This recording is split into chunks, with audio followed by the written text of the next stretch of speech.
पहली चीज़ तो ये म्युनिसिपल कॉर्पोरेशन ऑफ दिल्ली नहीं है, ये तो महाकरप्ट डिपार्टमेंट बोलूँगा मैं इसको। एक अलार्मिंग सिचुएशन की मैं बात करना चाहूँगा। जो संजय गांधी ट्रांसपोर्ट नगर है या गाजीपुर में जो कूड़े का पहाड़ है, लगभग वहाँ पर 11,000 टन से ज़्यादा सॉलिड वेस्ट रोज डाला जाता है। बच्चों को दिखाते हो जाते हैं, यहाँ से करनाल जाएंगे तो दिखाते लैंडमार्क देखिए सीधे, ये कूड़े का पहाड़ है, लैंडमार्क बन चुका है ये। सर ये जितने भी कुत्ते हैं इन सबको पकड़ के मेनका गांधी जी के घर के बाहर लेके जाना चाहिए। दिल्ली में करीबन 50 लाख से ऊपर कुत्ते हो चुके हैं। आज अगर आप घर पे ईंट भी लगाते हैं ना, उस इलाके का एई जेई 1 सेकंड में आ जाते हैं जी क्या करा रहे हैं आप। सर सरकार के पास अभी सबसे पहली बात तो ये आंकड़े ही नहीं है कि दिल्ली के अंदर ई रिक्शा कितनी है। तो दिल्ली की 2 साल की जुलूसों की कमाई, मैं सब धर्म को ले लेता हूँ उसके अंदर, और 2 साल की रामलीलाओं की कमाई, 10 एम्स दिल्ली में तैयार है।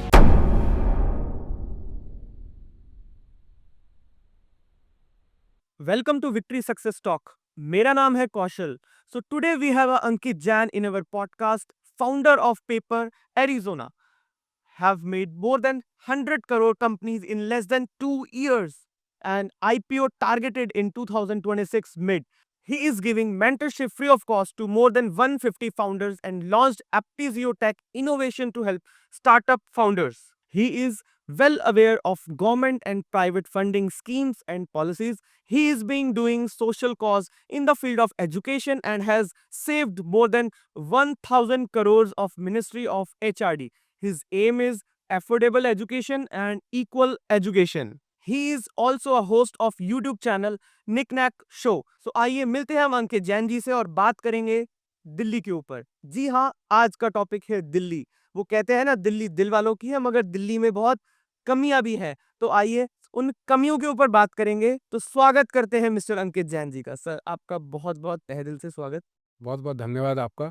आप आज आपने हमें ये सौभाग्य दिया है कि आपके स्टूडियो के अंदर हम आ सके। तो आपके हिसाब से ये टॉपिक सही है कि जो आज हम टॉपिक जो हम डिस्कशंस करने जा रहे हैं दिल्ली के ऊपर, दिल्ली की खामियों के ऊपर, ये क्यों जरूरी है? सर दिल्ली के बारे में बोला जाता है दिल्ली मेरी जान, तो जब मेरी जान है तो उस जान को तो जान बनाना पड़ेगा ना। बिल्कुल। खामियां दूर करनी पड़ेगी, सरकार को जगाना पड़ेगा, हम लोगों को खुद सतर्क रहना पड़ेगा। देखिए कमियां नहीं बताएंगे तो सरकार को नहीं बताना, और सबसे पहले आपको अपने आप को सुधारना पड़ेगा, साथ में गवर्नमेंट सपोर्ट, दोनों चीजें चाहिए। हम सिर्फ ये सोचे कि सरकार सब कुछ कर देगी, नहीं। 50% कमी हमारी और 50% गवर्नमेंट का सपोर्ट, तो ये दिल्ली दिलवाली की ही हो जाती है। सो आपको लगता है कि कहीं ना कहीं एक अवेयरनेस की कमी है, जो एक आम आदमी तक वो गवर्नमेंट की स्कीम्स या अवेयरनेस जो भी वो कर रही है वो नहीं पहुंच पा रही है? देखिए आम आदमी को पता सब कुछ है, लेकिन एक होड़ होती है कि दूसरा कर रहा है तो मैंने क्या गुनाह कर दिया। मैं आपको एक छोटा सा एग्जांपल बताता हूँ।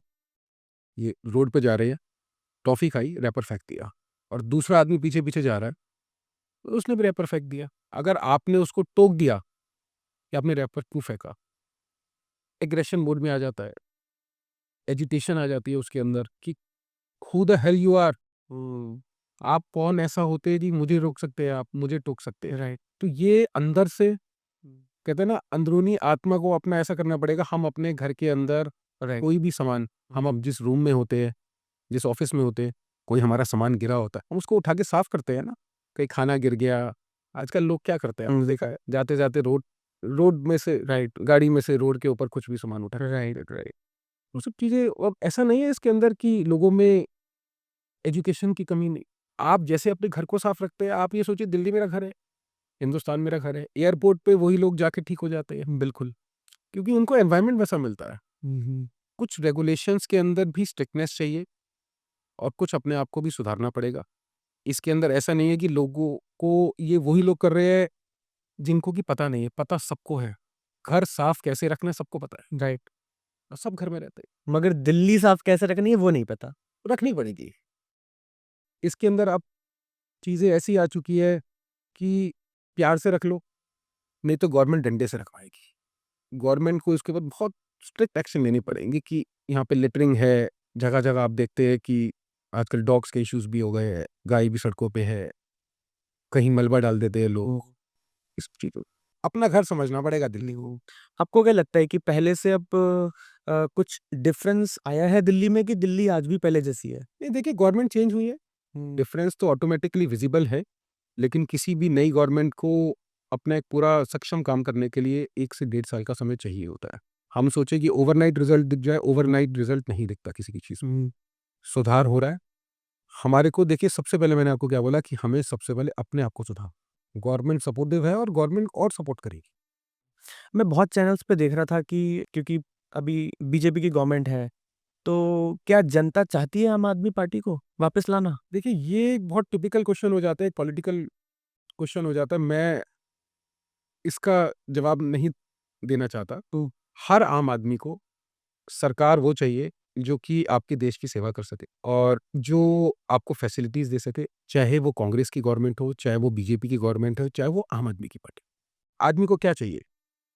वो कोई भी सरकार आपको पैसा नहीं दे रही या आपका बिज़नेस नहीं चला रही, राइट। वो आपको सुविधाएँ दे रही है। आदमी को सुविधाएँ चाहिए होती है।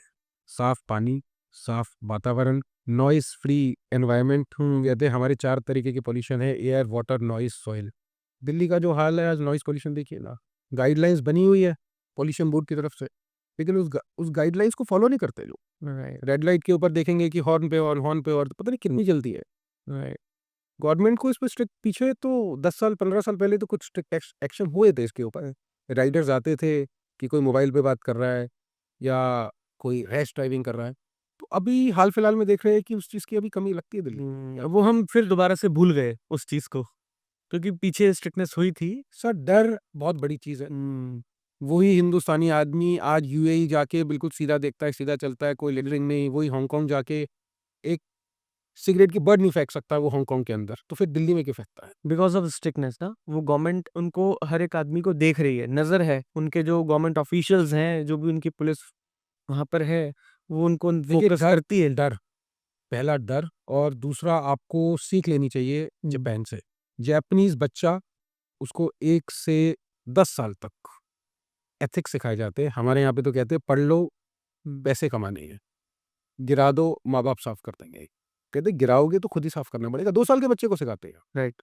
तो वो एथिक्स बचपन से सिखाने पड़ेंगे। माँ-बाप अगर बच्चे के सामने सड़क के ऊपर प्लेट फेंक रहे हैं, तो बच्चा भी तो बच्चा वही तो फेंकेगा ना। लेकिन ऐसा नहीं है। आजकल स्कूल्स के अंदर काफ़ी एजुकेशन मिलती है, सिखाई जाती है कि आपको सड़कों को गंदा नहीं करना। लेकिन वो परसेंटेज कितनी है? हमारे यहाँ प्राइवेट स्कूल्स अगर देखे जाए या सरकारी स्कूल देखे जाए, कितनी कितनी परसेंटेज है? तो उन बच्चों को बड़े होते-होते अपने बच्चों को ये एजुकेशन फॉरवर्ड करने तक 40 साल चले जाएगी। उससे पहले हम ही अपने आप को सुधार लेते। क्यों इसको जापान नहीं बना सकता? राइट। राइट। मुद्दे पे आते हैं। दिल्ली के जो पार्क्स हैं, वो पार्क कम कूड़ा घर ज़्यादा नज़र आते हैं आज के समय में। बहुत गार्बेज डंप किया जाता है। एमसीडी वाले अपनी गाड़ियाँ उन पार्क्स में खड़े करके चले जाते हैं। बच्चों को जगह नहीं मिलती खेलने-कूदने के लिए। उसके ऊपर आपका क्या कहना है? देखिए, सुधार हुआ है इसके अंदर। ऐसा नहीं कह सकते कि हर पार्क का ये हाल है। गाड़ियाँ पहले खड़ी होती थी, अब इतनी ज़्यादा गाड़ियाँ नहीं खड़ी होती। सुधार हो चुके हैं और कमी सुधार की है। एक कमी मैं आपको बता देता हूँ जो कि सुधार की बहुत आवश्यकता है इसके अंदर। हम पार्क में घूमने जाते हैं, गेट के अंदर एंट्री करते ही सबसे पहले 10 कुत्ते नज़र आ जाएँगे। आप एक नॉर्मल पार्क के अंदर रनिंग नहीं कर सकते। डॉग्स की शिट पड़ी है। ऐसा नहीं है मैं डॉग लवर नहीं हूँ। आप अपने डॉग्स को घुमाएँ, घर के आस-पास घुमाएँ। अगर उसकी शिट है, आपका फ़र्ज़ बनता है कि आप उसको साफ़ कीजिए। वो किसी के पैर पे नहीं लगनी चाहिए। पार्क एक सिटीज़न की ज़रूरत है, उसके एंटरटेनमेंट के लिए है, उसकी फ़िज़िकल फ़िटनेस के लिए है। कुत्तों से हर आदमी को प्यार नहीं है। आज एक छोटा बच्चा जाएगा 5 साल का, वो डरता है। डरता है तो कुत्ता पीछे भागता है। उसके चक्कर में बच्चा गिर जाता है। राइट। किसी का भी बच्चा हो गया। हुँ। और टोकने पे पेट पेरेंट क्या बोलता है हुँ। कि तुम्हें तो प्यार नहीं है कुत्तों से। तो आप सेफ्टी देखिए ना। पार्क में कुत्तों की एंट्री बैन होनी चाहिए। हुँ। ये एक मुद्दा है। ये एक बहुत बड़ा मुद्दा है जी। बच्चे भाग ही नहीं सकते खुले के अंदर। आदमी जॉगिंग नहीं कर सकता। पैरों के अंदर गंदगी लग जाती है। आज बुजुर्ग लोग डरते हैं, हुँ। डंडा लेके चलते हैं राइट। कि मेरे पीछे कुत्ते ना। और काफ़ी ऐसे एपिसोड हुए अभी पीछे दिल्ली के अंदर जिसमें कि भागते-भागते लोगों को कुत्ते ने काट लिया। हाँ, बिल्कुल। बिल्कुल ऐसा देखा। इसके ऊपर एक होना चाहिए पार्क्स के अंदर, एमसीडी के पार्क्स, डीडीए के पार्क्स, इसके अंदर कुत्तों की एंट्री बैन होनी चाहिए। और बहुत से पार्क्स में तो अब सुधार ये हो चुका है कि बोर्ड लग जाते हैं सामने, कुत्ता अलाउड नहीं है, या माली का नंबर, या जो पार्क की मेंटेनेंस जो करते हैं उनका नंबर, लेकिन वो आधे से ज़्यादा नंबर मिलते नहीं हैं। हाँ। वो अपडेट ही नहीं है ना, 5-5 साल पुराने नंबर लिखे हुए हैं। तो ये डीडीए से और एमसीडी से मेरी दरख्वास्त है, इसके ऊपर एक स्ट्रिक्ट एक्शन लिया जाए। पार्क की मेंटेनेंस, इसका सुधार करा जाए। कुत्तों की एंट्री, गाय की एंट्री पार्क के अंदर बैन करी जाए। उनका जो घर है, गाय का गौशाला, और कुत्तों के लिए आप शेल्टर बनाएं, पार्क में ना आए। हम लोग प्रॉपर तरीके से नहीं घूम सकता, बच्चे नहीं घूम सकते। और एनिमल एक्टिविस्ट 1 सेकंड में 100 नंबर पे फ़ोन कर देते हैं। वो कहते हैं जी इनको जानवरों से प्यार है। ये प्यार सबको है जानवरों से, लेकिन बच्चों की सेफ्टी वो प्राइम इम्पोर्टेंस है। बुजुर्गों की सेफ्टी वो प्राइम इम्पोर्टेंस है। अंकित जी, एनक्रोचमेंट के ऊपर क्या कहेंगे? क्योंकि दिल्ली में ये भी बहुत बड़ा मुद्दा है एनक्रोचमेंट का। जहाँ देखो वहाँ लोगों ने अपना घरों को, दुकानों को, शोरूम्स को एक्सटेंड किया हुआ है। उतनी शॉप नहीं जितना जगह उन्होंने घेरी हुई है अपने दुकान के आगे। ये कैसे ठीक होगा और आपका क्या मानना है इसके ऊपर? सर 60 से 70% दिल्ली के अंदर इंक्रोचमेंट है, और सुधार का तो एक ही चीज़ हो सकती है, एमसीडी को सारा पता है। 90% से ऊपर करप्शन लेवल मेरे को शायद बोलते हुए तकलीफ ना हो। आज अगर आप घर पे ईंट भी लगाते हैं ना, तो उस इलाके का एई जेई 1 सेकंड में आ जाते हैं जी क्या करा रहे हैं आप। और हर चीज़ के रेट, इंक्रोचमेंट के रेट सेट है, इंजीनियर के प्राइस फिक्स है, लेंटर के प्राइस फिक्स है दिल्ली में। राइट। आपने घर आपने घर की मंजिल डाल दी, नॉर्मल आदमी को इम्पैक्ट नहीं आ रहा उससे। आपने रोड पे पेडेस्ट्रियन छोड़ा ही नहीं ना आपने। मार्केट में आप चलते हैं, चलने की जगह ही नहीं है। जगह ही नहीं है, बिल्कुल। आप डीडीए का नक्शा निकाल लीजिए, एमसीडी का नक्शा निकाल लीजिए, हर दुकान के आगे 5 फुट का, 7 फुट का, 10 फुट का पेडेस्ट्रियन छोड़ा हुआ है, सिटीज़न के चलने के लिए। उसमें क्या मिलेगा? तंदूर, शेल्फ, आगे रिक्शा खड़ी हुई है, और आजकल तो एक सबसे बड़ी मेजर इश्यू जो चीज़ चालू हो गई, बाइकें खड़ी हो जाती है स्विगी, ज़ोमैटो की। नॉर्मल आदमी, सिटीज़न ऑफ इंडिया प्रॉपर तरीके से दिल्ली में चल नहीं सकता, apart from Connaught Place. Walled city को आप छोड़ दीजिए। देखिए ना, जाके हाल देखिए ना, आप सदर बाज़ार देख लीजिए, चांदनी चौक देख लीजिए, कि शादरा चले जाइए आप, किस-किस को रोकेंगे? जब 70% दिल्ली ही एन्क्रोचमेंट ज़ोन के अंदर आती है। अब जगह नहीं मिली दुकान वालों को, उन्हीं दुकान वालों ने आगे एक्सटेंडेड अपनी रेहड़ियाँ लगा ली। सड़क पे रेहड़ियाँ ले आओ, जगह तो उतनी रहेगी। जिनके पास स्पेस है उन्होंने अपना आगे वाला जो पोर्शन है वो किराए पे दे दिया। हर दुकान वालों ने, खाने-पीने की दुकान वालों ने, दुकान के आगे तो कैप्चर कर ही रखा है, उसके अलावा रेहड़ियाँ और खड़ी कर दी। ये बहुत बड़ा धंधा बन चुका है ये। ये बिज़नेस है। मैं कहता उनके लिए तो धंधा क्या था, हम तो धंधा बोलते हैं ना, वो कहते हैं धंधा है। और अगर आप रोकने जाएँगे तो एक ही चीज़ आएगी, मैं रेहड़ी वाला हूँ, मैं गरीब आदमी हूँ। मैं अब आपको एक किस्सा बता देता हूँ। एक हमारे मित्र हैं, उन्होंने एक शख्स से मिलवाया, कहाँ रहते हैं जी? Green park. कहते हैं जैन साहब इनसे आप मिलिए। बड़े well suited booted green park का शख्स। कहते जैन साहब ये 500 रेहड़ी लगाते हैं छोले भटूरे और छोले चावल की। अच्छा। नॉर्थ दिल्ली, ईस्ट दिल्ली, 500 रेहड़ी है जी। रहते कहाँ हैं जी? ग्रीन पार्क में। Tax zero. आदमी ऐसे ही छोड़ रखे हैं, फटे पुराने कपड़े पहन के, गरीब आदमी है जी, पुलिस वाला आता है, और पुलिस वालों के हफ्ते सेट होते हैं। कोई रेहड़ी बिना पुलिस वालों की अप्रूवल के, अप्रूवल मतलब, और एमसीडी की मिलीभगत के बिना नहीं लग सकती। आज जब कमेटी आती है ना एमसीडी की, तो पहले फ़ोन हो जाता है कमेटी आने वाली है, सब सामान अंदर कर लो। राइट। ये कमेटी एमसीडी की कभी रात को नहीं निकलती 9 बजे।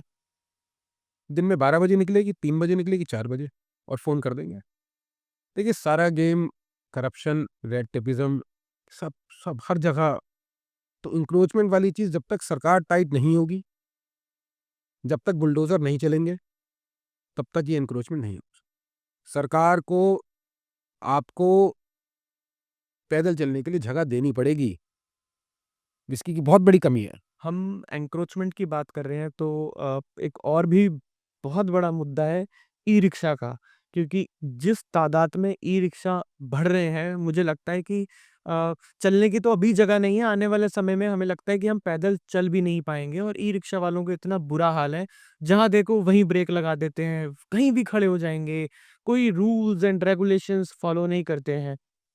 इसके ऊपर कैसे इनको शिकंजा कसा जाए और ये कैसे कम होंगे? सर, सरकार के पास अभी सबसे पहली बात तो ये आंकड़े ही नहीं है कि दिल्ली के अंदर ई-रिक्शा कितनी है। देखो, पिछली गवर्नमेंट थी तो उन्होंने एक रूल निकाला था कि वो ई-रिक्शा को एक नंबर दिया जाएगा, उनको एक उनका एक लाइसेंस बनाया जाएगा, मगर मुझे लगता है कि वो भी स्कीम फेल होती हुई नज़र आ रही है। देखिए जी, सबसे पहले आपको ये मालूम करना पड़ेगा कि ई-रिक्शा दिल्ली के अंदर कितनी है, पहली चीज़। दूसरी चीज़, ई-रिक्शा वाले, आपको मैं जो फ़िगर बताने वाला हूँ, आप बड़ी चौंकाने वाली फ़िगर है, 85 से 90% एक पीछे सर्वे हुआ था, उस सर्वे का आपको रिज़ल्ट बता देते हैं, जो कि 1500 ई-रिक्शा वालों के ऊपर हुआ था। 85 से 90% ई-रिक्शा वाले, ये गांजे के इन्फ्लुएंस में रहते हैं। वो जो ब्रेक ना लगाना जो आपने पूछा है, जो आदमी गांजे के या ड्रग्स के इन्फ्लुएंस में रहेगा, वो ब्रेक कैसे लगाएगा? वो अपनी एक अलग ही धुन में चलते हैं। तो इसका एक निजीकरण होना चाहिए। हर इलाके के अंदर तय होना चाहिए, नॉर्थ के अंदर, कि हमारे को 2000 ई-रिक्शा रखनी है या 3000 ई-रिक्शा रखनी है। सबसे ज़्यादा ट्रैफिक वायलेशन, एक ये e-rickshaw, Swiggy riders, Zomato riders, Zepto के राइडर्स। आपको मैं एक किस्सा बता देता हूँ, मैं कई लोगों को बताता हूँ। हमारे यहाँ पे वज़ीरपुर में ज़ेप्टो का हब है बहुत बड़ा। बिल्कुल रेड लाइट से 300 मीटर पे। कोई भी राइडर आगे से यू टर्न करके नहीं आता। सारे राइडर रॉन्ग साइड जाते हैं। कहाँ गया ट्रैफिक? रूल्स रेगुलेशन क्या है? क्या पुलिस को नहीं पता इस चीज़ का? क्या एक सिटीज़न को नहीं पता? क्यों नहीं रोकते उसको? आज अगर कोई आदमी रोकने की कोशिश करता है तो सामने वाला कहता है इसको क्या ज़रूरत है? उसका साथ देना चाहिए, उसको ट्रैफिक रूल्स सिखाने चाहिए आपको। क्योंकि यही सब इंसिडेंट ऐसे होते हैं जो कि एक्सीडेंट का कारण बनते हैं। कितने एक्सीडेंट ई-रिक्शा की वजह से होते हैं, कितने लोग गिरते हैं ई-रिक्शा की वजह से, कितनी गाड़ियों को नुकसान होता है, कितनी बाइक वालों को नुकसान होता है। सीधा खड़ा ब्रेक ई-रिक्शा वाले मार देते हैं, सीधा चलते हो एक्सट्रीम लेफ्ट या एक्सट्रीम राइट। रात को ई-रिक्शा वाले चलते हैं, उसके ऊपर लाइट नहीं है ई-रिक्शा में। कौन ई-रिक्शा का मालिक है, कौन सा उसका लाइसेंस है, इनके चालान होने चाहिए ना सर। निजीकरण कीजिए इनका। बिल्कुल। इसका निजीकरण नहीं है ई-रिक्शा का। आज आप चांदनी चौक जैसी जगह पे चले जाइए, शाहदरा में चले जाइए, आपके लिए चलने की जगह ही नहीं है। भाई, इंक्रोचमेंट की वजह से पेडेस्ट्रियन गिर गया, सड़क पे ई-रिक्शा ने घेर लिया या रेडी ने घेर लिया। आज किसी मोड़ पे अगर हम मुड़ते हैं ना, तो सबसे पहले मोड़ के ऊपर ई-रिक्शा लगी होती है। और कैसे लगी होती है? झुंड में लगी होती है, 20 ई-रिक्शा। आप हॉर्न भी बजाएंगे तो भी वो हटेंगे नहीं। तो सरकार को पता सब कुछ है, लेकिन इनको लाल बत्ती की गाड़ियां छोड़ के एक दिन स्कूटर में निकलना पड़ेगा, एक दिन नॉर्मल गाड़ी में निकलना पड़ेगा, तब इनको पूरी दिल्ली घुमाओ। तब इनको पता लगेगा कि दिल्ली के अंदर क्या क्या सुधार की कमी है। तो मिनिस्टर थोड़ी ना पार्क में जाता है, जो एक नॉर्मल सिटीजन जाता है। उनको क्या पता कितने कुत्ते भागते हैं। सही बात है। नुकसान जो होता है वो एक आम आदमी का होता है। वो कभी भी नुकसान आज तक हमने ये नहीं सुना कि इस नेता का हो गया, इस पॉलिटिशियन का हो गया या इस गवर्नमेंट ऑफिशियल का।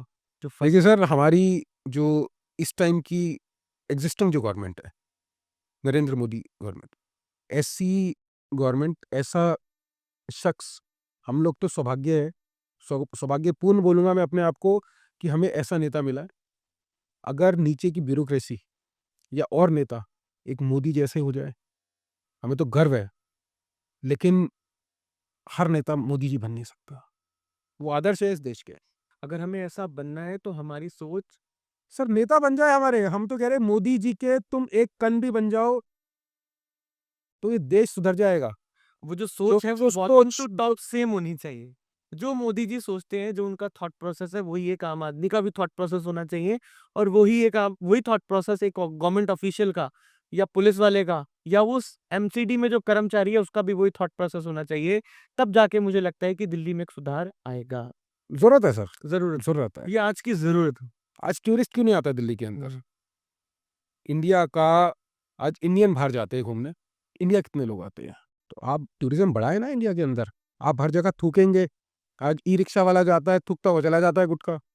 वीकली मार्केट के ऊपर आपका क्या कहना है? क्योंकि ये जो मंगल बाजार, ये जो वीर बाजार जब जो बोलते हैं या शनि बाजार जो लगते हैं हमारे इलाकों में, उनसे भी बहुत बहुत एक तो क्राउड हो जाता है। रात को अगर हम चलें, कहीं मार्केट लगी हुई है तो इतना क्राउडेड एरिया हो जाएगा, और जब वो बाज़ार रात को उठेगा तो वहाँ पर कूड़ों का ढेर लग जाता है।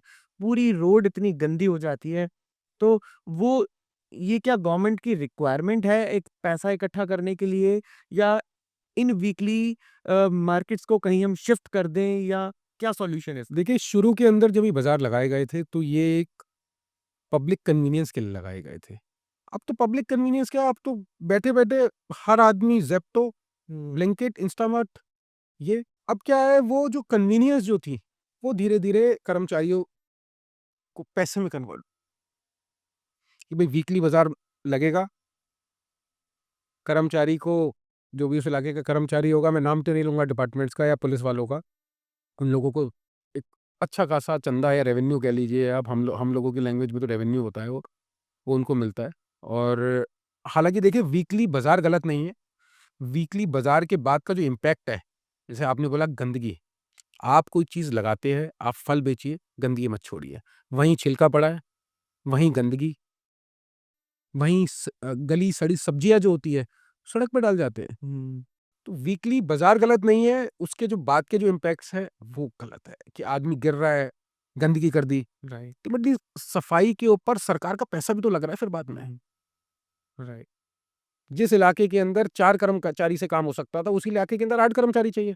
पैसा किसका खराब हुआ? पैसा सरकार का खराब हुआ। और सफ़र को किसने किया? एक को कन्वीनियंस मिली, और जिसके घर के बाहर लग रहा है, वो सफ़र करता है। वो फ़ोन करता रहता है, सफाई करो। अगले दिन पता लगेगा जी स्ट्राइक है, सफाई नहीं हो पाई। घर वाला बेचारा बाहर निकलेगा, कहेगा मेरा घर, वो सफाई करता है। कचरे के ऊपर बात चली है तो एमसीडी का बहुत बड़ा रोल है पूरे दिल्ली को रोज साफ करने में। मगर हमें ये पता ही नहीं होता कि जो एमसीडी का कर्मचारी का नाम क्या है, कौन साफ करके जा रहा है, उसकी ना ही कोई कॉन्टैक्ट डिटेल होती है। अगर हमको दिन में या शाम को उनसे बात करने की ज़रूरत पड़े, या कुछ गली की या साफ-सफाई करने की ज़रूरत पड़े, वो मिलते ही नहीं। सर, ये पहली चीज़ तो ये म्युनिसिपल कॉर्पोरेशन ऑफ दिल्ली नहीं है, ये तो महाकरप्ट डिपार्टमेंट बोलूँगा मैं इसको।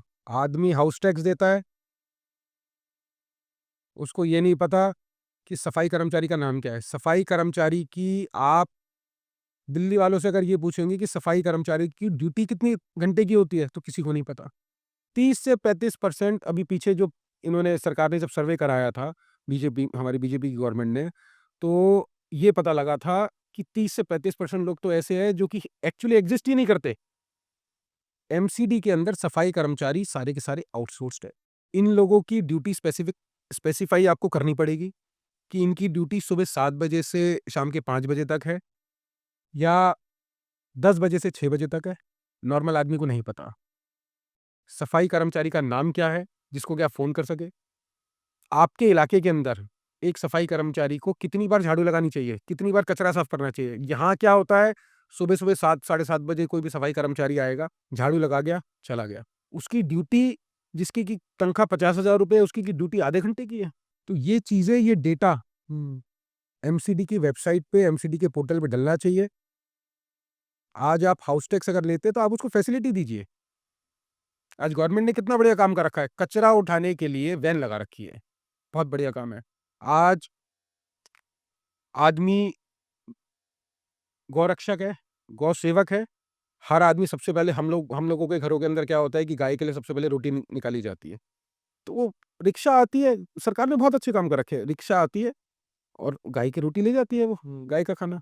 यहाँ पे भी तो ड्यूटी स्पेसिफाई कीजिए। तो एमसीडी को एमसीडी बनाइए, करप्ट डिपार्टमेंट मत बनाइए, जो कि ऑलरेडी करप्ट डिपार्टमेंट बन चुका है। इंक्रोचमेंट, जैसे अभी आपने पीछे पूछा था मेरे से कि इंक्रोचमेंट जो है, एमसीडी का बहुत बड़ा योगदान है इसके अंदर। और ये कमेटी रात के 9 बजे चलनी चाहिए, तब एक्चुअल पता लगेगा कि कहाँ-कहाँ एक्चुअली इंक्रोचमेंट होती है। एक अलार्मिंग सिचुएशन की मैं बात करना चाहूँगा। जो संजय गांधी ट्रांसपोर्ट नगर है, या गाज़ीपुर में जो कूड़े का पहाड़ है, लगभग वहाँ पर 11,000 टन से ज़्यादा सॉलिड वेस्ट रोज़ डाला जाता है। तो सर, लैंडमार्क है ये तो हमारे दिल्ली का। बच्चों को दिखाते हुए जाते हैं, यहाँ से करनाल जाएँगे तो दिखाते हैं, लैंडमार्क देखिए, सीधे सीधा ये कूड़े का पहाड़ है, लैंडमार्क बन चुका है ये। और उस तरफ से बॉर्डर पे, जब नोएडा से आप आएँगे, यूपी से आप आएँगे, तो गाज़ीपुर भी एक लैंडमार्क है। गाज़ीपुर, भई क्या बोला जाता है, गाज़ीपुर मतलब कूड़े का पहाड़। वो तो चील, कौवे और खुशबू के लिए फेमस है। चील कौवे तो जानवर हो गए और खुशबू बहुत आती है वहाँ पे लोगों को, और आए दिन वो खुशबू बढ़े ही जा रही है। वो बदबू नहीं है, वो दिल्ली के लिए खुशबू है वो।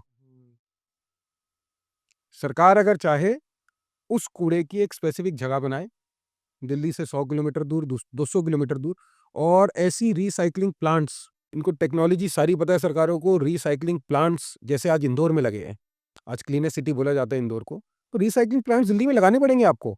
राइट। मुझे एक इंस्टेंस याद आ रहा है। सर मैं सिंगापुर में ट्रैवल कर रहा था आज से कुछ साल पहले। तो वहाँ पर एक मॉल है जिसको हम लिटिल इंडिया कहते हैं।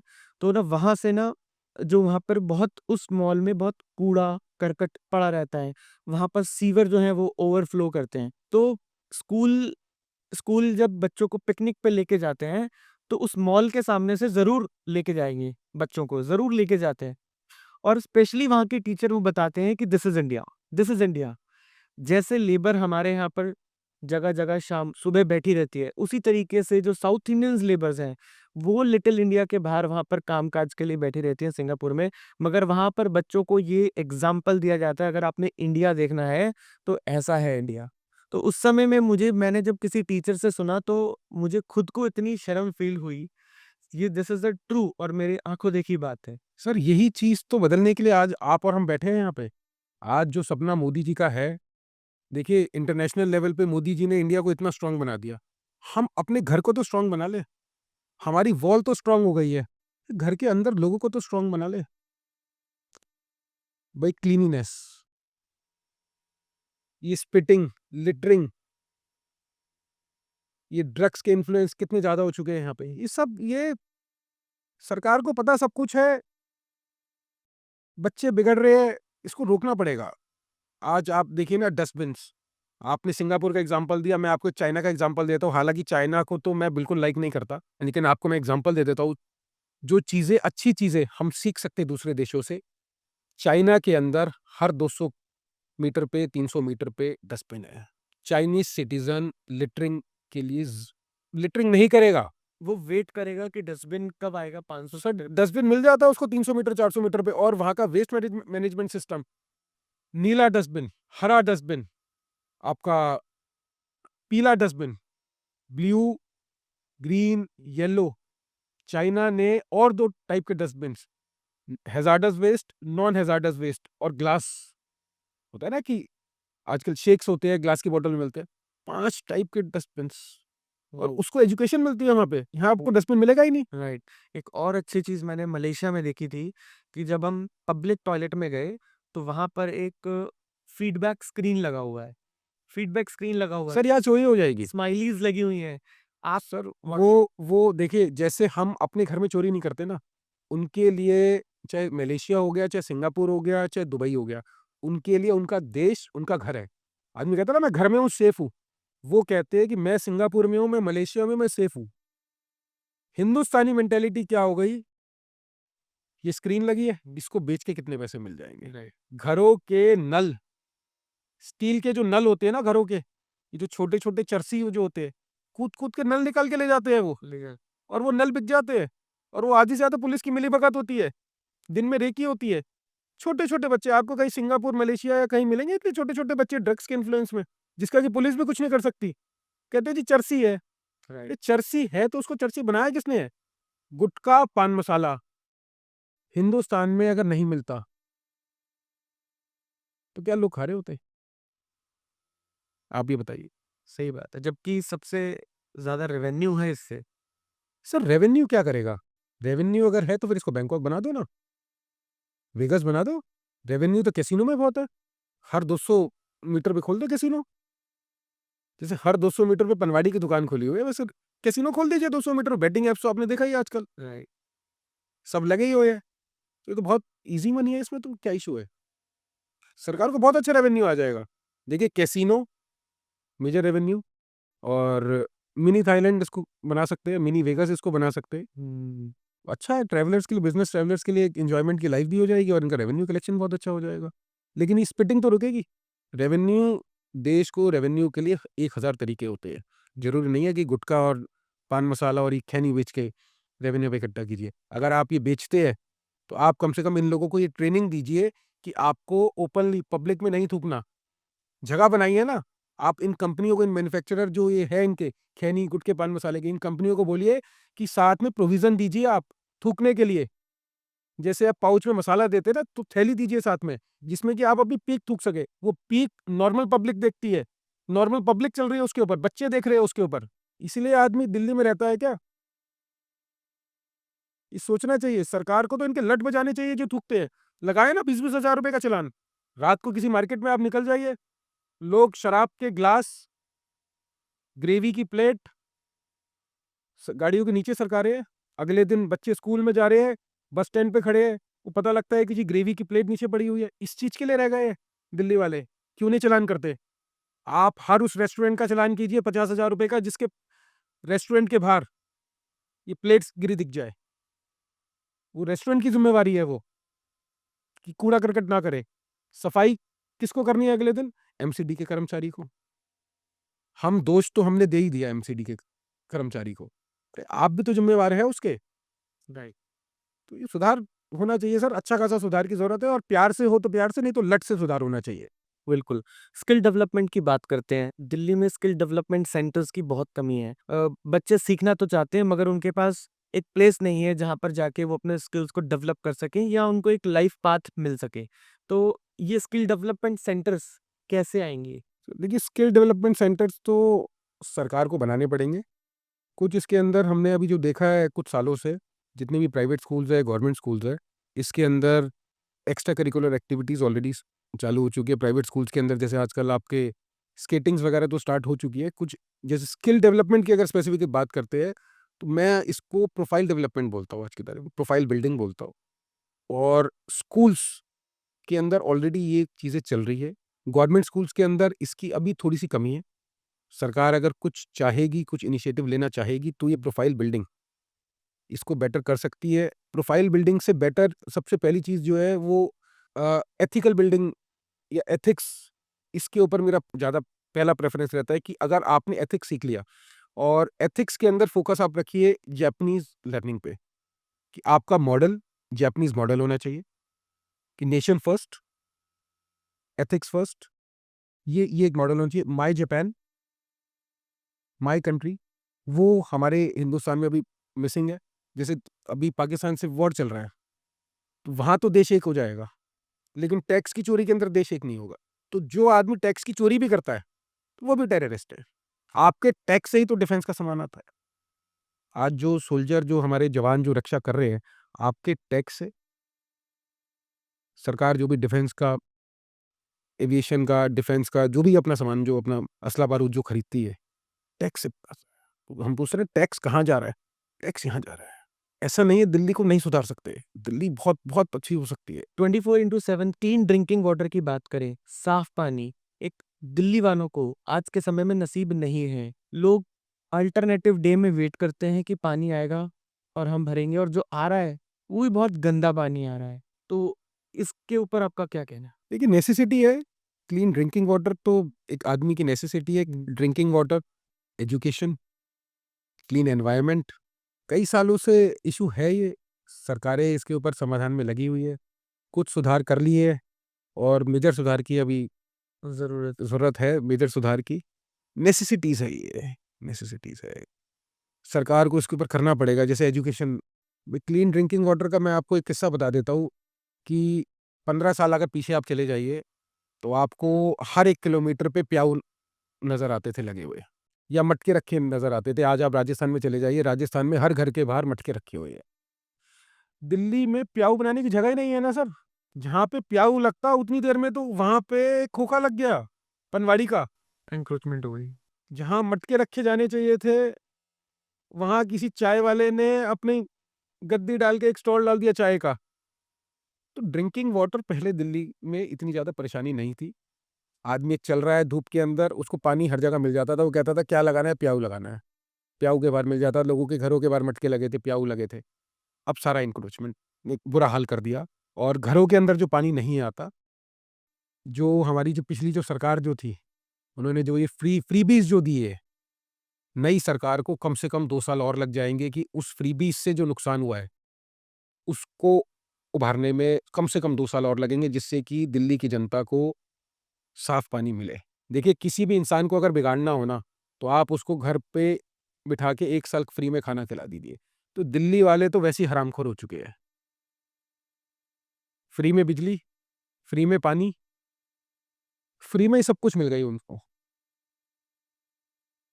एमनेस्टी स्कीम्स मिल गई फ्री में बिजली मिल गई, फ्री में राशन मिल गया, फ्री में पानी मिल गया, तो उसको काम करने की ज़रूरत क्या है? पानी ठीक है, पानी तो सुधार आपने बहुत अच्छा क्वेश्चन किया है, नेसेसिटी है। साथ में इसके ऐड मैं ये करना चाहूँगा कि एजुकेशन के ऊपर भी सरकार को फ्री एजुकेशन, अफोर्डेबल एजुकेशन, इसके ऊपर भी सरकार को ध्यान लगाना चाहिए। राइट। आपने एजुकेशन की बात करी है, बच्चों की जो किताबें हैं स्कूल की, उनका प्राइस बहुत हाई हो गया है आज के समय में। 8-8, 10-10 हज़ार रुपए की सिर्फ़ किताबें आती हैं। फीस पे तो चलो उन्होंने कंट्रोलिंग करने की कोशिश करी है दिल्ली गवर्नमेंट ने, जो हमारी करंट गवर्नमेंट है, मगर किताबें आज भी महँगी हैं। जबकि किताबें सस्ती होनी चाहिए, बच्चे की पढ़ाई सस्ती होनी चाहिए, मगर हमारी दिल्ली में उल्टा है। तो इसके बारे में आपका क्या कहना है? किताबें कैसे सस्ती हो पाएँगी? सर, मैं तो ये कहूँगा कि देश में दुर्भाग्यपूर्ण स्थिति है इस टाइम कि जो चीज़ आपको फ्री में मिलनी चाहिए, उस चीज़ के पैसे 10 गुना। किताबों में जो कागज़ लगता है, वो किलो से बिकता है। अगर यही एजुकेशन, यही किताबें आप किलो से अगर दे दो, तो जो हम कहते हैं ना 65% बीपीएल, बिलो पॉवर्टी लाइन, या 50% बीपीएल या 60% बीपीएल या बीपीएल कार्ड बन रहे हैं, ये बीपीएल कार्ड अगले 10 साल में 10-15% ही रह जाएँगे। धन्यवाद। आप पढ़ाना ही नहीं चाहते ना बच्चों को। एक 50-60 रुपए किलो की कागज़ और किताब, उसी वही 1 किलो किताब 3,000 रुपए, 5,000 रुपए। तो पैसे स्कूल वाले आज, हम तो कहते हैं एजुकेशनल इंस्टीट्यूशन नहीं है, ये फाइनेंशियल इंस्टीट्यूशन बन चुके हैं।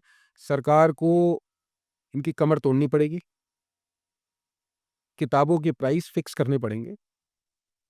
फिक्स नहीं करे तो बच्चों को एजुकेशन नहीं मिल पाएगी। 15-20 हज़ार रुपए कमाने वाला तो अपने बच्चों को पढ़ा ही नहीं सकता सर, बहुत मुश्किल काम है। क्योंकि जी हमारे दिल्ली के अंदर काऊ शेल्टर्स नहीं है, डॉग शेल्टर्स नहीं है, जगह-जगह सड़कों पर गायें घूमती हुई नज़र आ जाती हैं। इसके ऊपर आपका क्या कहना है? सर, ये जितने भी कुत्ते हैं, इन सबको पकड़ के मेनका गांधी जी के घर के बाहर लेके जाना चाहिए। दिल्ली में करीबन 50 लाख से ऊपर कुत्ते हो चुके हैं। आदमी को सड़क पे चलने में परेशानी होती है। रात को 11 बजे से सुबह 6 बजे तक आदमी पैदल नहीं चल सकता अपने घरों के बाहर। और डॉग लवर्स इतने ज़्यादा हो चुके हैं कि अपने घर के बाहर खाना नहीं खिलाएँगे कुत्तों को। आपके घर के बाहर उनको ब्रेड, दूध, रोटी, उससे हम कहते हैं खाना आप खिलाइए। खाना खिलाना समस्या नहीं है। कोई भूखा है, खाना खिलाना बहुत एक पुण्य का काम है। लेकिन आप अपने घर के बाहर खिलाइए। आपको किसी दूसरे के घर के बाहर गंदा करना आपको अधिकार नहीं। वही शख्स अपने घर के बाहर खिलाए ना। क्यों वो दूसरी जगह जाता है स्कूटी उठा के या गाड़ी उठा के कि जी मैं 1 किलोमीटर दूर कुत्तों को खाना खिला कर आऊँगा। आप उनको अपने घर में रखिए। और जिस तादाद में कुत्ते बढ़ चुके हैं, बच्चों को ट्यूशन जाने में, साइकिल चलाने में, हमारे बुजुर्गों को, इस सड़क पे बुजुर्ग पहले क्या होता था, सैर कर लिया करते थे अच्छे मौसम के अंदर। आज उनको परेशानी होती है। आज घर वाले उनको ये बोलते हैं कि कुत्ते ना पीछे लग जाए। आज किसी बच्चे को ट्यूशन जाना होता है तो माँ-बाप साथ में जाते हैं, या मेड साथ में जाएगी, या कोई भी घर का सदस्य साथ में जाएगा कि कुत्ते ना पीछे पड़ जाए। जिसकी वजह से कितनी बार तो बच्चे गिरते हैं। बाइक वाले, एक बाइक वाला अगर सुबह 7 बजे जाता है, 8 बजे जाता है, रात के 10-11 बजे जाता है, तो वो झुंड में कुत्ते उसके पीछे लग जाते हैं। उससे कितनी तो मौतें हो चुकी है सर। 2023 से लेकर 2025 में लगभग 2,500 से ज़्यादा ऐसे इंसिडेंट्स हुए हैं, जो सिर्फ़ गाय और कुत्तों की वजह से हुए हैं, गलियों में। देखिए, गाय, मैंने जैसे आपको बताया, गौ सेवक मैं भी हूँ। मैंने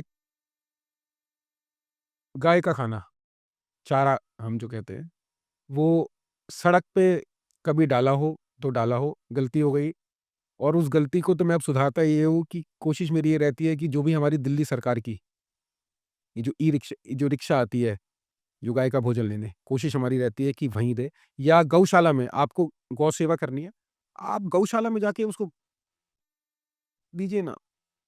सड़क पे डालने से क्या होता है कि एक तो जो बाइक वाले, स्कूटर वाले, इनका गिरने का बहुत डर होता है। और आपने जैसे मैंने आपको बताया ट्रैफिक वॉल्यूशंस तो इतनी है कि आधे से ज़्यादा तो हेलमेट पहनते ही नहीं है, तो डैमेज बहुत ज़्यादा होता है। पॉलिसीज़ तो होनी चाहिए, रूल्स रेगुलेशंस थोड़े से स्ट्रिक्ट ऐसे होने चाहिए कि आप एक जगह स्पेसिफाई कर दीजिए ना कि जितनी गाय है, हमारी जो माता है, जो सड़क पे घूम रही है, इनकी एक जगह बनाइए, एक शेल्टर बनाइए कि वहाँ पे दिल्ली में अगर 10 लाख गाय है, तो वहाँ पे आप लेके जाइए ना। अच्छा है, लोगों को मौका मिलेगा वहाँ पे जाके सेवा करने का। राइट। गौशाला वाले तो बहुत सेवा करते हैं जी, लेकिन उनकी इतनी कैपेसिटी नहीं है कि अगर एक गौशाला 100 गाय रख सकती है, तो उसकी इतनी कैपेसिटी नहीं है कि वो 500 रख सके। नहीं, आज के समय में हमारे दिल्ली में मुख्य जो 4 गौशाला हैं और इतनी ओवर क्राउडेड है, और एज़ पर अगर हम स्टेट्स देखें, तो गवर्नमेंट ₹40 पर गाय के हिसाब से उस गायशाला को उस देती है, गौशाला को देती है ना? तो आप देखें कि एक गाय को मिल कितना रहा है। ओवर क्राउडेड है, इसी वजह से जो गाय हैं, वो शेल्टर्स में ना रह के वो सड़कों पे घूम रही हैं। और देखा तो ये भी गया है कि जो जो डेयरी वाले हैं, सुबह तो उनसे दूध ले लेते हैं और 12 बजे के बाद उनको चरने के लिए छोड़। हाँ, बिल्कुल, बिल्कुल यही यही सिनेरियो चल रहा है जी इस टाइम तो दिल्ली के अंदर। और हमारी जो दिल्ली की जो सीएम हैं, रेखा गुप्ता जी, इन्होंने तो इसके ऊपर एक बहुत कैडी स्टेटमेंट इन्होंने तो बल्कि चलते हुए लोगों को रोक के बोला, मुख्यमंत्री होने के बाद मैं तो बहुत उनका धन्यवाद देता हूँ कि मुख्यमंत्री होने के बाद उन्होंने लोगों को रोका कि आप ऐसे सड़कों पे गाय को खाना मत डालिए, इससे कितना नुकसान हो रहा है पब्लिक का।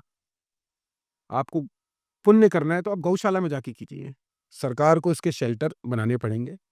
और स डॉग्स, ये भी बहुत मेजर इश्यू जो मैंने आपको बताया, इससे सबसे ज़्यादा घबराहट हो रही है। हमारे कुछ मिनिस्टर्स तो ऑलरेडी इसमें लगे रहते हैं कि इसके ऊपर सुधार हो जाए। कितने तो हादसे हो चुके हैं उसके ऊपर, कितने कितने लोगों को परेशानी होती है, बुजुर्गों को, वो बेचारे कहाँ जाए? राइट, क्योंकि कोई हेल्पलाइन नहीं है ना ऐसी। राइट, एमसीडी जो भी कुत्ते उठाती है, जो भी इनकी स्क्वाड आती है, वैन जो भी कुत्ते उठाती है, और बेसिकली इनकी स्टरलाइजेशन और सैनिटाइजेशन इनकी जो भी करके उसी जगह पे छोड़ के जाने का प्रावधान बना रखा है। कुछ लॉज़ के अंदर भी, पॉलिसीज़ के अंदर भी अमेंडमेंट होनी चाहिए कि इनकी लोकेशन हुँ, शिफ्ट होनी चाहिए। राइट, या आपने एक एक्स लोकेशन से उठाए 10 डॉग्स, तो उसी एक्स लोकेशन पे 10 डॉग्स को आफ्टर स्टरलाइजेशन, आफ्टर सैनिटाइजेशन, जो भी इनकी वैक्सीनेशन होती है, वो वहीं पे छूट जाते हैं। राइट, तो इनकी इंटरचेंज ऑफ लोकेशन बहुत ज़रूरी हो गई, और सरकार के पास जगह की कहाँ कमी है? 10 एकड़ जगह दे दीजिए। 10 एकड़ जगह में दिल्ली के जितने कुत्ते हैं, 30-40 लाख आप बना दीजिए ना मल्टीपल स्टोरेज उन पे। जिसको भई डॉग लवर है, जिसको खाना खिलाना है, वहाँ जाके खिला देगा खाना, किसने मना किया है? राइट। अंकित जी, हम हेल्थ केयर की बात करते हैं। दिल्ली में सरकारी अस्पताल भी हैं, मगर उनमें खामियाँ भी बहुत हैं, भीड़ बहुत है। अगर एम्स की बात करें तो अगर किसी को वहाँ पर अपना पर्ची बनवानी है तो लगभग 3-3, 4-4, 5-5 घंटे लाइन में लगना पड़ता है। लोग सुबह 6 बजे जाके लग जाते हैं कि हमें सिर्फ़ एक टोकन लेना है। तो इसकी स्थिति कैसे ठीक हो पाएगी? सर, ये स्थिति ठीक नहीं हो सकती। दिल्ली वालों को जितना पैसा ये जुलूस में खर्च करते हैं, जितना पैसा ये रामलीला में खर्च करते हैं, 2 साल का एक्यूमुलेटेड पैसे से 10 एम्स बन सकते हैं दिल्ली के अंदर। आपके लिए जुलूस ज़रूरी है, मेरे लिए हॉस्पिटल ज़रूरी है। मैं सेवा को पहले मानता हूँ। आपके लिए रामलीला ज़रूरी है, और उसी रामलीला कोई नहीं देखता सर, हुँ, वो एंटरटेनमेंट है। सही बात। वहाँ पे खरबों रुपए का चंदा चला जाता है।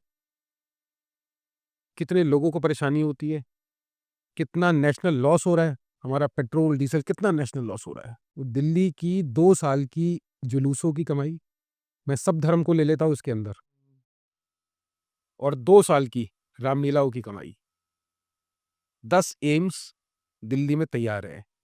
राइट, लेकिन नहीं, वो चंदा देके जो कार्ड में नाम आता है ना, वो ज़्यादा ज़रूरी है बजाए फैसिलिटीज़ की। आपने देखा है मलेशिया के अंदर रामलीलाएँ हो रही है।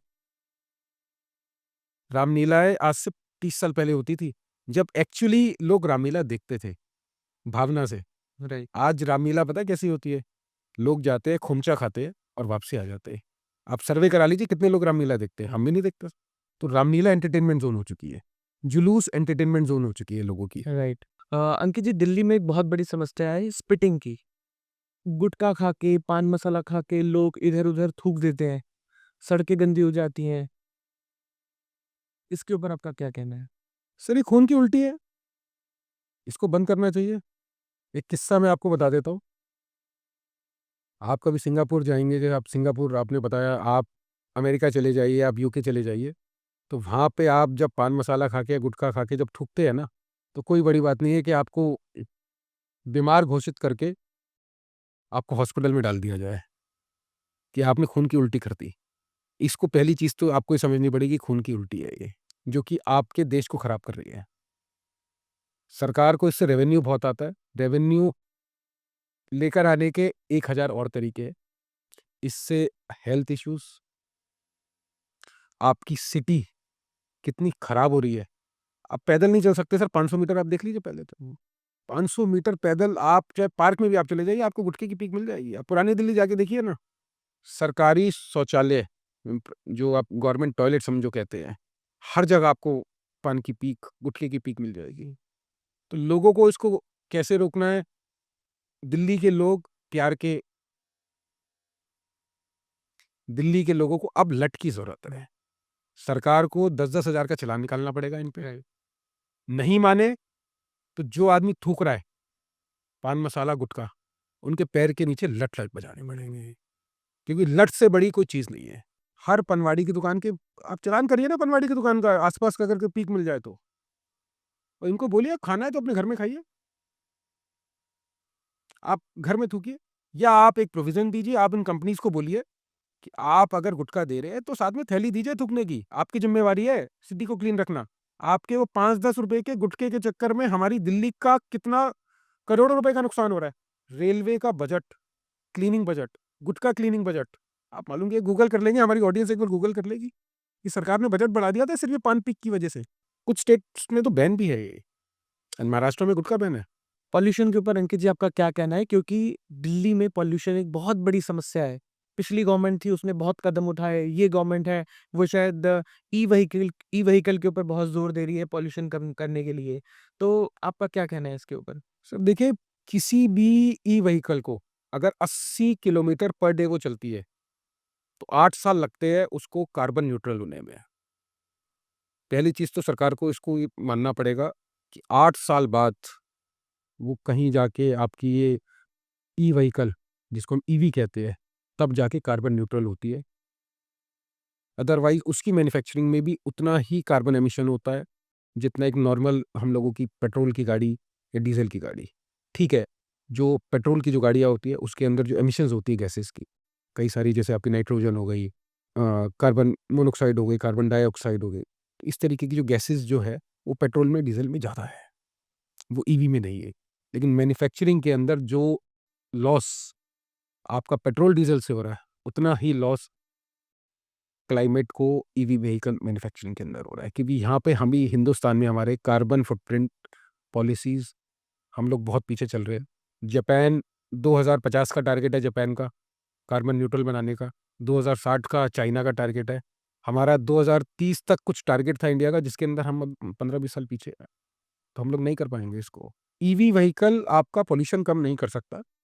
हम लोगों की आदत है हॉर्न बजाने की, उसके ऊपर चालान नहीं है। पहली चीज़, उसके ऊपर चालान कटनी चाहिए। आप अमेरिका जाएँगे, गाड़ियों में हॉर्न आपने कम से कम देखा होगा, कि वहाँ एक ट्रैफिक सेंस है। यहाँ आपकी मजबूरी हो गई कि आपको हॉर्न बजाना पड़ेगा। आप सीधा चल रहे, बाइक वाला टेढ़ा आ गया, ई-रिक्शा वाला टेढ़ा आ गया, तो आपको अपने आप को बचाने के लिए और उसको बचाने के लिए हॉर्न बजाना पड़ेगा। तो ये मैंडेटरी हो गया। मैं अगर ये कह दूँ कि मैं हॉर्न नहीं बजाऊँगा, तो हो सकता है कि मेरी गाड़ी लग जाए या दूसरे की जान खतरे में आ जाए। तो सबसे पहले ट्रैफिक सेंस, ये आपका नॉइज़ पॉल्यूशन। दिल्ली के अंदर जिस हिसाब का नॉइज़ पॉल्यूशन है, उस हिसाब से नॉइज़ पॉल्यूशन कहीं नहीं मिलेगा आपको। एक दिल्ली, एक बैंगलोर, एक मुंबई में काफ़ी हद तक नॉइज़ पॉल्यूशन कम है। दिल्ली दिल्ली और बैंगलोर तो अति है सर, अति है। बहुत है। यहाँ तो आप चलेंगे, यहाँ तो आप बात ही नहीं कर सकते, हर जगह नॉइज़ है। एयर पॉल्यूशन की बात करते हैं, तो जिस हिसाब से ये दिवाली के आस-पास जो आपको जो नज़र आता है, उस टाइम सरकार कहती है कि कुछ हमने इक्विपमेंट्स लगाए हैं, एयर क्लीनर्स लगाए हैं। घरों के अंदर लोग, पैसे वाले लोग अपने घरों के अंदर लगा लेते हैं। अरे आप इतना होने ही क्यों देते हैं? आप मैन्युफैक्चरिंग को, दिल्ली और दिल्ली के आस-पास की मैन्युफैक्चरिंग को कार्बन न्यूट्रल कीजिए, एनवायरनमेंट को क्लीन रखिए। वो 3 महीने या 2 महीने जिस टाइम पराली जलती है या जिस टाइम मौसम खराब होता है, उस टाइम आप सोचेंगे कि हम AQI इंडेक्स को उससे सही कर देंगे, तो उससे सही नहीं हो सकता। ऑलरेडी ये बड़ा एक स्लोअर ग्रेजुअल प्रोसेस है। आपको एनवायरनमेंट को अभी से क्लीन रखना पड़ेगा, तब जाके आपका नवंबर दिसंबर आप सुखी से शांति से सांस ले सकते हो। ये लॉन्ग टाइम प्रोसेस है ना? ये लॉन्ग टाइम प्रोसेस है। ये बेसिकली क्या है, ये कार्बन न्यूट्रल और जो ये एमिशन जो होती है गैसेस की, इसको एमिशन को देश लगे हुए हैं। जापान है, चाइना, ये तो लगे हुए हैं कि हमारा एनवायरनमेंट साफ रहे, हमारी जो हवा जो है वो साफ रहे। आज यहाँ पे AQI इंडेक्स क्यों सबसे ज़्यादा है दिल्ली के अंदर? तो पहाड़ों के अंदर क्यों नहीं है ज़्यादा? पहाड़ों के अंदर ज़्यादा इसलिए नहीं होता AQI इंडेक्स कि वहाँ आसपास का एनवायरनमेंट सारा क्लीन है, गैसेस बहुत कम है, एमिशंस नहीं है ना, व्हीकल कम है, आदमी को सुकून मिलता है वहाँ जाके। व्हीकल की बात करी, मुझे लगता है कि व्हीकल की भी कोई एक पॉलिसी होनी चाहिए कि हर घर में 1 या 2 ही गाड़ियाँ होनी चाहिए, क्योंकि यहाँ पर कोई कंट्रोलिंग नहीं है कि घर में 3-3 गाड़ियाँ भी देखी गई हैं, 4-4 गाड़ियाँ भी देखी गई हैं। तो स आपको लगता है कि कोई इसमें भी कोई कंट्रोलिंग होनी चाहिए? सर होनी चाहिए, लेकिन प्रैक्टिकली पॉसिबिलिटी नहीं नज़र आती क्योंकि ट्रैफ़िक भी बचेगा इससे, रोड्स पे ट्रैफ़िक भी कम होगा, पॉल्यूशन भी कम होगा, जी। है ना? अगर हम विदेश की बात करें, बाहर की कंट्रीज़ की बात करें, तो दे बिलीव, वहाँ के जो लोग हैं वो बिलीव करते हैं पब्लिक ट्रांसपोर्ट पे, ना कि पर्सनल ट्रांसपोर्ट पे। पर्सनल ट्रांसपोर्ट, उनका प्राइवेट ट्रांसपोर्ट बहुत महँगा है ना? और यहाँ पर हम लोग बिलीव करते हैं प्राइवेट व्हीकल के ऊपर। हमारे पास गाड़ी होनी चाहिए, हम अपनी गाड़ी में ही जाएँगे, हम मेट्रो में नहीं जाएँगे, हम लोग बसेस का तो भूल ही जाइए। देखिए ऐसा नहीं है, लोगों की माइंडसेट ऐसा हो चुका है। आज मैं भी हूँ, मैं भी बहुत बार मेट्रो में ट्रैवल करता हूँ।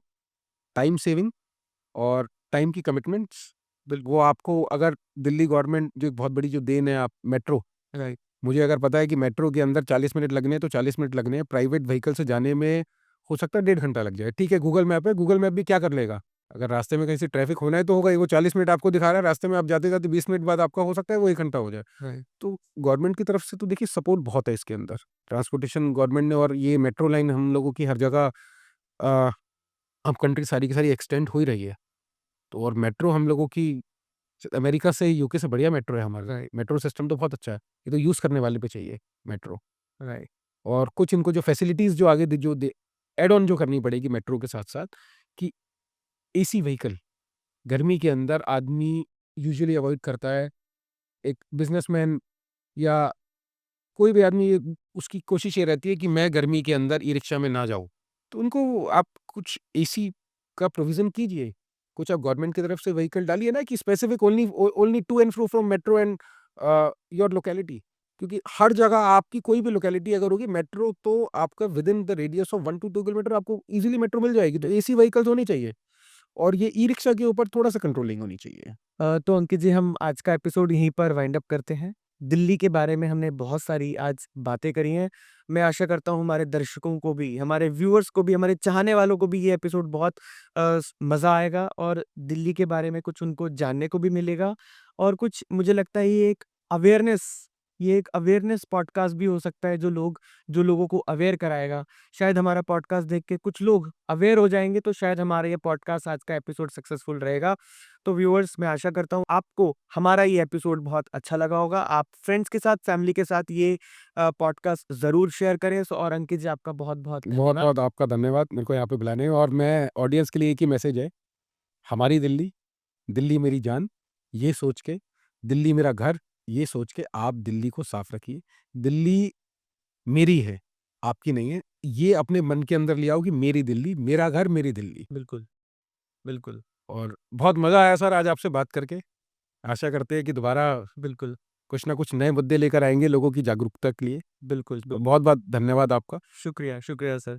Thank you so much guys. Bye-bye. Thank you.